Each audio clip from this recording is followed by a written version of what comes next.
Assalamualaikum warahmatullahi wabarakatuh. Waalaikumsalam warahmatullahi wabarakatuh. Alhamdulillahirrabbilalamin. Kita lanjut lagi untuk ke episode 19. Kebetulan di episode ini bertepatan dengan catatan beliau Popiling Akhir Zaman, dan ini catatan yang sangat menarik, nanti kita bahas. Sebelumnya saya berterima kasih kepada Sang Prabu telah meluangkan waktu untuk kita membahas perjalanan rohani Sang Prabu. Mohon izin untuk membacakan catatannya langsung nih, Sang Prabu. Ya, silakan. Bagus. Sabtu Kliwon, malam Minggu Legi, tanggal 21 Agustus 2004, jam 23.55 malam, guru gaib memberikan amanatnya. Manungso saiki kurang waspodo marang awake dhewe. Buka kurung, manusia sekarang kurang mewaspadai akan dirinya. Setelah itu mengucapkan salam dan beliau pergi. Ini sangat menarik sekali nih. Sang Prabu mungkin bisa dijelaskan tentang apa yang menjadi nasihat di Popiling Akhir Zaman ini yang baru saya bacakan tadi. Iya, jadi kalau dari pemahaman saya, manusia sekarang kurang mewaspadai akan dirinya. Karena apa? Kita karena terlalu sibuknya dengan duniawi, sibuknya dengan dunia, seolah-olah bahwa hidup kita itu panjang dan kekal. Tapi tidak menyadari bahwa kita tuh hidup itu tidak lama sebetulnya, karena sibuknya dunia itu. Padahal kan kita boleh mencari harta itu hanya sebagai sarana hidup, bukan tujuan hidup. Tujuan hidup kita akan kembali. Yang semula tidak ada menjadi ada, setelah ada kita akan tidak ada lagi itu. Jadi kurang mewaspadai akan dirinya karena kesibukan itu.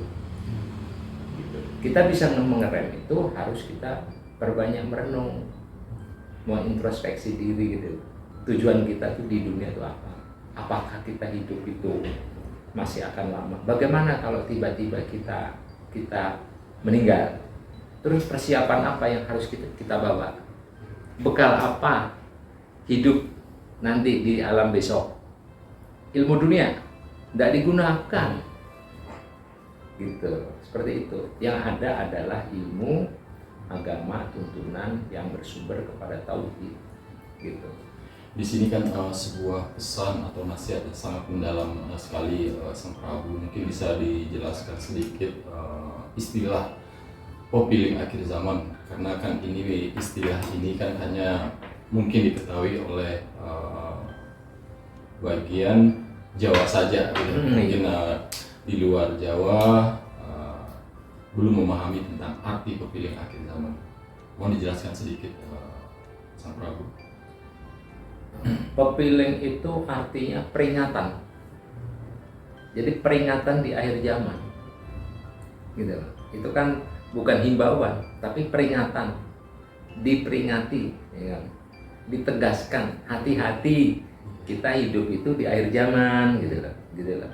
Harus waspada, gitu loh. Harus mengerti akan diri kita, gitu loh. Di saat situasi seperti apa ini, gitu loh. Seperti itu. Jadi kewaspadaan kita khususnya pada diri sendiri itu memang harus kita tanamkan ya, Iya, Sang Prabu ya, betul. untuk menuju jalan yang sebenarnya nanti ketika kita memang sudah tidak ada lagi di dunia. Jadi tujuan akhir itu bisa kita capai dengan selamat, gitu ya, Sang Prabu ya. Mungkin di sini saya akan jelaskan juga Popiling Akhir Zaman ini dibawa oleh seorang malaikat yang memang saya tidak menyebutkan nama karena memang pesan dari Sang Prabu, dan beliau juga menjadi guru penuntun Sang Prabu sendiri ya.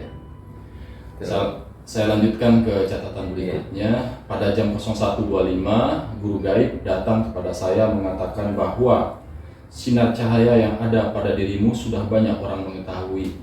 kelak dirimu akan dijadikan Allah Subhanahu wa taala menjadi seorang titik-titik-titik di Nuswantara ini. Jalankanlah amanah itu untuk memperbaiki tauhid dan akidah agama pada rakyat. Karena perbaikan tauhid dan akidah agama merupakan kunci kemakmuran dan kesejahteraan rakyat. Jadilah dirimu seorang titik-titik yang adil dan bijaksana. Setelah itu pamit dan mengucapkan salam. Mungkin di sini Sang Prabu juga bisa menjelaskan sedikit tentang memperbaiki tauhid dan akidah. Memang di akhir zaman ini memang sebegitu parahnya untuk pelanggaran akidah dan tauhidnya, Sang Prabu. Mau dijelaskan? Ya. Kalau secara garis besarnya, tauhid itu adalah pelanggaran ketuhanan. Akidah itu menyangkut perilaku, tata cara kita hidup gitu loh, termasuk akhlakul karimah, akhlak yang buruk kan pelanggaran perilaku gitu, akidah seperti itu. Tapi yang tidak kalah pentingnya memang yang pertama itu adalah jangan sampai melanggar tauhid, keimanan kita. Makanya rukun iman itu kan sudah tercantum di situ ya. Nah, terus akidah itu menyangkut cara-cara daripada rukun Islam. Jadi esensi manusia itu sebetulnya diterima atau tidak itu tergantung akhlaknya kita. Jadi yang menjamin kehidupan kita selamat besok itu adalah baik kita berpindah ke alam kubur maupun di akhirat itu adalah akhlakul karimahnya itu, akhlak itu. Karena akhlak itu adalah esensi daripada apa yang kita yakini dalam suatu agama dan kita jalankan dalam kehidupan sehari-hari. Perintah apa yang tertera harus kita jalankan secara sungguh-sungguh seperti itu. Jadi untuk memperbaiki akidah dan tauhid suatu umat itu sebenarnya yang perlu dan utama yang harus diperbaiki dulu itu secara ruhani atau secara jasadnya dulu, karena kan ini menyangkut tentang ilmu ruhani. Iya. Tauhid itu juga tidak terlihat, iya. Gitu. Tapi kita meyakini. Iya. Mungkin bisa dijelaskan Sang Prabu? Ya, kalau akhlak itu menyangkut ruhani. Jadi walaupun sekarang itu orang sudah memahami tentang ketuhanan tapi kan ketika perbuatannya salah dan melanggar apa yang menjadi larangan, itu kan sebetulnya yang belum benar, itu kan sebetulnya ruhaninya. Iya. Ya. Karena sejatinya kita ya. Sejatinya kita itu sebetulnya ruhani. Misalkan begini, kalau jasad kita sakit, tentunya kita akan masuk ke rumah sakit. Iya. Misalkan sakit hati, Iya. mungkin diperiksa oleh dokter. Oh ini apa, sakit hati, yang sakit itu terjadi kerusakan, jadi liver ya. Tapi kalau perilaku manusia yang rusak atau pelanggaran-pelanggaran dan tidak sejalan agama kan disebut akhlak. Iya. Kalau orang itu akhlaknya rusak, itu yang rusak itu bukan fisiknya. Iya. Tapi kolbunya, gitu, kolbunya, jadi jiwanya. Iya. Jadi memang perlu yang diperbaiki adalah ruhaninya. Jadi kesehatan fisik itu, kesehatan perilaku manusia itu tergantung dari ruhaninya. Kalau ruhaninya sehat, maka fisiknya juga sehat, gitu. Fisiknya baik. Gitu. Jadi bisa dibilang kalau memang ruhaninya sakit harus disembuhkan dengan ilmu ruhani. Kan begitu ya, Sang Prabu. Jadi karena memang sejatinya kita itu adalah ruh, jadi kita harus memperbaiki ruhani kita ini bertauhid yang benar dan berakidah yang benar. Iya. Menurut agama dan kepercayaan kita masing-masing, begitu ya, Sang Prabu. Terima kasih atas penjelasannya, Sang Prabu. Kita masuk ke catatan berikutnya. Minggu Legi, malam Senin Pahing, 23 Agustus 2004 jam 22.30, saya kedatangan guru gaib mengajarkan tentang sak jejering urip. Menurut guru, manusia sekarang urip orang ngerti sak jeroning urip, kemudian pamit dan meninggalkan saya. Di sini bisa sedikit karena memang kan di sini berbahasa Jawa ya. Sang Prabu mungkin bisa dijelaskan nasihat-nasihat dari guru gaib dan seorang malaikat utusan Allah. Silakan Sang Prabu. Iya. Ya kalau di sini saja jering urip, manusia sekarang orang ngerti sak jeroning. Jadi manusia sekarang tidak mengerti sejatinya hidup. Jadi maksudnya kan kita hidup di dunia itu apa? Tujuannya ya. Tujuannya. Kita semula dari tidak ada menjadi ada, setelah tidak ada bagaimana? Gitu.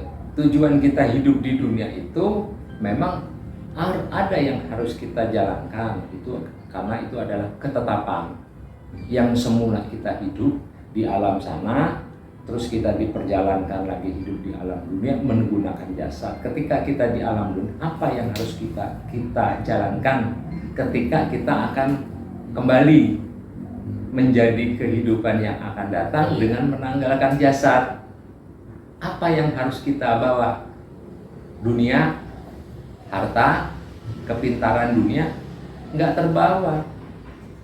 Yang terbawa adalah amal perbuatan kita. Nah makanya dikatakan seperti manusia sekarang orang ngerti urip sejatinya urip, tidak tahu hidup sejatinya hidup gitu. Jadi bisa dibilang orang hidup yang mati gitu. Kalau orang hidup yang tahu tentang sejatinya yang hidup itu, kan pastinya semuanya akan bisa memilih gitu, mana yang baik, mana yang buruk, kan gitu ya. Ada yang orang hanya sekedar hidup tapi dia tidak paham tentang sejatinya hidup itu gitu. Ya. Jadi kan sama aja mati, hidup tapi mati gitu. Gimana? Ya hidup tapi mati itu dalam arti tidak mengerti akan hakikat hidup. Oh iya. Jadi seolah-olah itu robot. Hanya tahu dia lahir begini, dia tidak tahu jalan kembali. Kan di dalam tuntunan agama itu kan sudah ada penjelasan itu.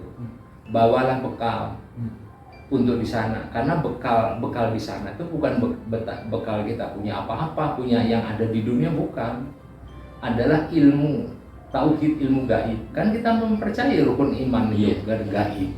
Jadi yang kita bawa itu bekal ke sana itu adalah keimanan dan amal jariah, amal perbuatan baik, itu loh sebetulnya bekal kita itu.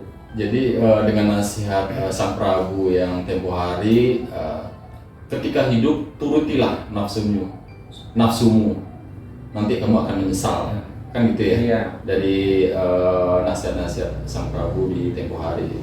Tapi ada penjelasan baru, saya bilang hidup itu mati. Iya. Sebetulnya mati itu hanya istilah. Mati itu matikanlah keinginan-keinginan kita yang buruk, yang dapat merugikan orang, sifat-sifat buruk yang dilanggar itu kita matikan. Tapi ada hidup, ada keinginan nafsu itu kan nafsu ada terbagi dua. Nafsu yang mutmainah, nafsu yang aulamah.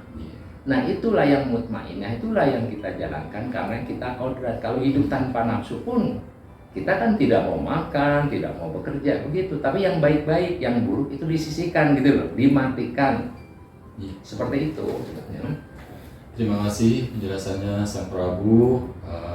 Kita lanjut lagi ke catatan berikutnya, masih di sesi Kopiling Akhir Zaman. Pada jam 23.55 malam, guru gaib datang lagi memberitahu bahwa ora bakal suwi maneh dunyo dimusnahake. Dalam kurung, tidak akan lama lagi dunia akan dihancurkan. Untuk itu Allah akan menunjuk seorang hambanya dijadikan seorang pemimpin untuk memberitahu akan akidah agama dan tauhid, serta umat manusia akan balik sejatinya balik kepada Allah yang Maha Kuasa. Bisa dijelaskan ini sangat mendalam dengan bahasa Jawanya nih. Sang Prabu mungkin bisa dijelaskan hakikat dari nasihat dari guru gaib ini. Jadi kalau analisa saya seperti ini, tidak akan lama lagi dunia akan dihancurkan. Jadi sebetulnya kiamat kubro. Jadi hancurnya seluruh semesta termasuk Indonesia lagi. Jadi akan menunjuk dijadikan seorang pemimpin, maksudnya kita tidak tahu pemimpin itu siapa ya. Akan diberitahu tentang perbaikan. Semua umat manusia akan kembali yang sejati kembali, yang sebenar-benarnya kembali, dan tidak akan manusia lagi akan hidup di alam dunia karena dunia ini akan hancur. Itulah disebut kiamat kubro. Jadi musnahnya seluruh kehidupan makhluk yang ada di bumi, gitu loh, semuanya gitu. Itu ya, ketika kabar atau peringatan dari akhir zaman ini sudah diterima Sang Prabu, ya pastinya makhluk Allah dari golongan malaikat itu kan sangat paham tentang zamannya Adam lah, sampai akhir zaman yang harus memang ditutup dengan hari kiamat gitu. Kiamat kubro gitu. Kita lanjut lagi ke catatan pepiling akhir zaman berikutnya. Selasa Pon, malam Rabu Wage, tanggal 24 Agustus 2004, jam 22.35, guru gaib mengajarkan kepada saya bahwa zaman saiki zaman karu-karuan atau zaman edan, iman podo ilang dalane, dalam kurung jalannya. Menurut guru gaib saya diajari untuk memberitahu kepada anak cucu kalau saya telah dijadikan Allah Subhanahu wa taala seorang titik. Setelah itu beliau berpamitan pergi.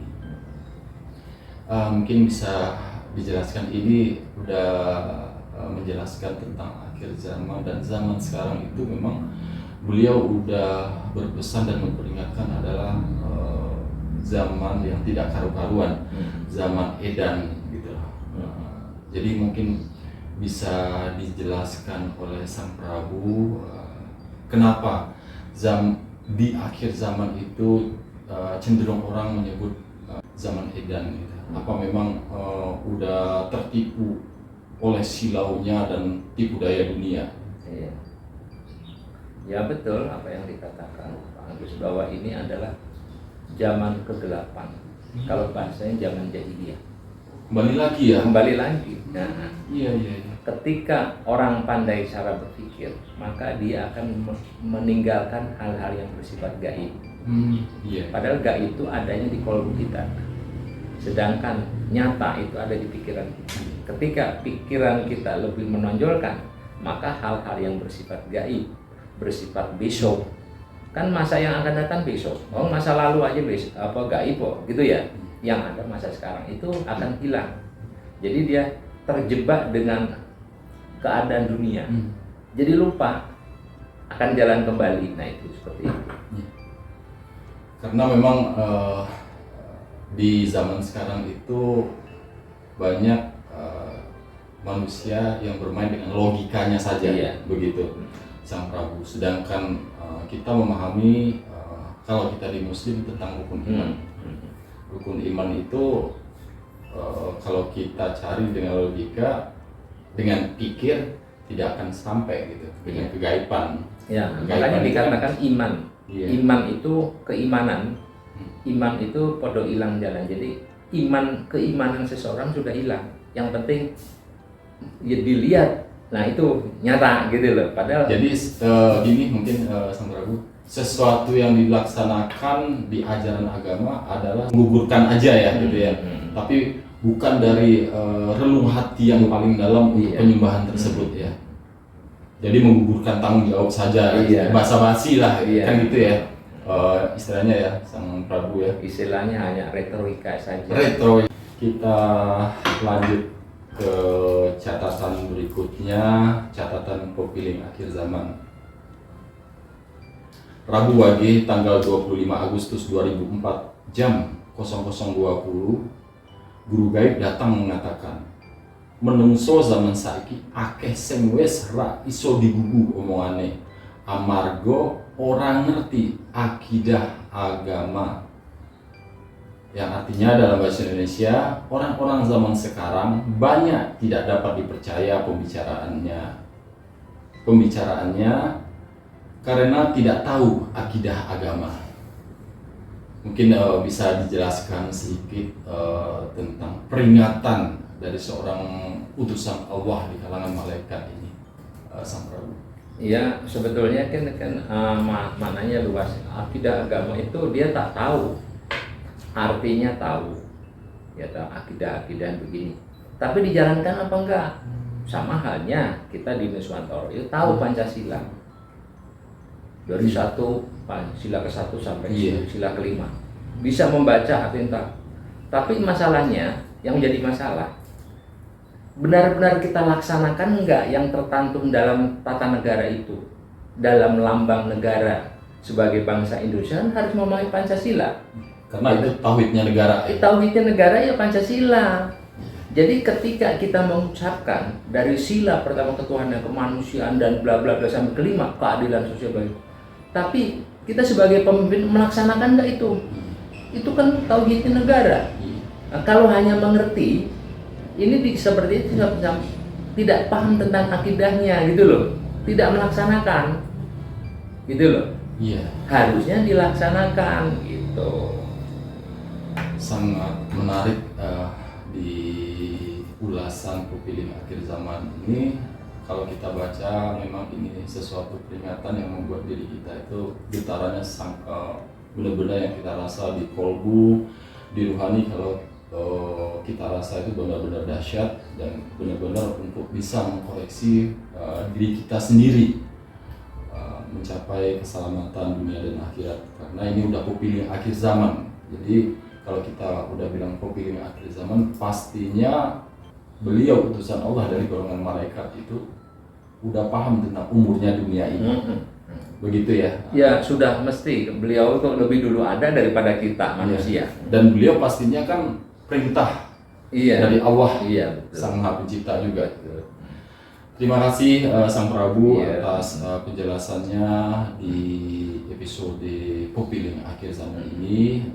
Kita lanjutkan lagi ke episode berikutnya karena sangat menarik buat nasihat kita menuju keselamatan dunia dan akhirat.